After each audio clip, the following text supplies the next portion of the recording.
Hello everyone, আসসালামু আলাইকুম। ঈদের দিনের ছোট্ট একটি ব্লগ ভিডিও নিয়ে চলে আসলাম। এই তো সবাই নামাজ পড়ে বাসায় ফিরছে, নামাজ শেষ।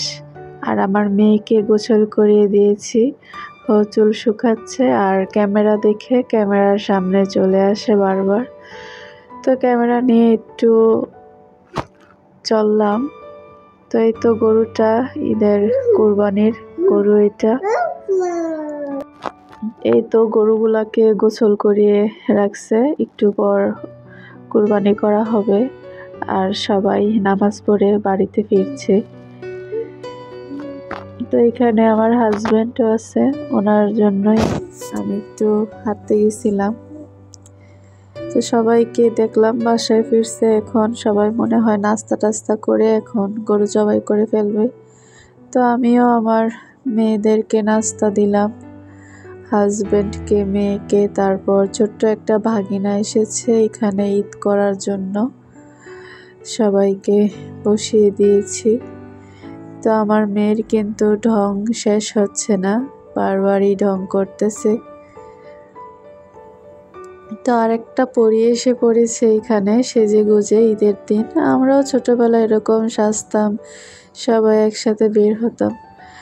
তো ওদেরকে নাস্তা দিয়ে দিলাম, তো নাস্তা খাচ্ছে। তো খেয়াল করলাম যে আমার ভাগিনাটা হাতে নাস্তা খাচ্ছে চামচ দিয়ে, চামচ দিতে ভুলে গেছি।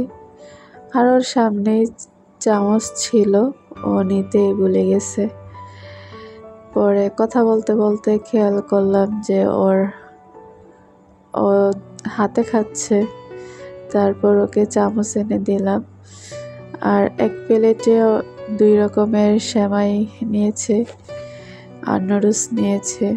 তো ঈদের দিন সকালের নাস্তা সেমাই, নুডলস, ভাজা সেমাই। তো আজকে ঈদের দিনে নুডলসটা রান্না করেছিলাম মুরগির মাংস আর ডিম দিয়ে, আর এক পদে সেমাই রান্না করেছি, দুধ সেমাই, আর একটা হচ্ছে ভাজা সেমাই। তো ওদেরকে খেতে দিচ্ছি আর ওদের মেহেদিগুলো দেখতেছিলাম। সকালবেলা ঈদের দিন আগে ঘুম থেকে উঠে আগে হাতের দিকে তাকাতাম, মেহেদিটা কতটুক লাল হয়েছে। তো ওদেরটাও দেখে নিলাম, সুন্দরই লাল হয়েছে। তো ছোট মেয়ে ওইখানে আসছে, কিন্তু ও আর কিছু খায়নি।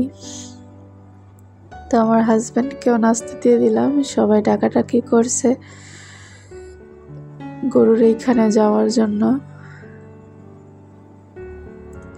এই তো সবাই চলে আসছে। আমার শ্বশুর কুরবানি দিয়েছে 7 শরীকে, তো 7 শরীকে এখানে উপস্থিত আছে, সবাই গরু নিয়ে ব্যস্ত। তো আমরাও ছোটবেলা দেখতাম দাঁড়িয়ে দাঁড়িয়ে, তো এখনও বাচ্চারা দেখে। তো দেখুন একটা গরুর প্রাণ নিতে কত কষ্ট, আর গরুটা তো নিজের ইচ্ছায় শুতে যাচ্ছে না, কে জোর করে জবাই করা হবে। তো ছুরি টুরি নিয়ে সবাই প্রস্তুত, হুজুরও দেখিয়ে এসে পড়েছে। তো আমার ব্লগ ভিডিওটা কেমন লাগলো সবাই জানাবেন। ঈদের দিনের ভিডিও। সবাই ভালো থাকবেন, সুস্থ থাকবেন। আল্লাহ হাফেজ।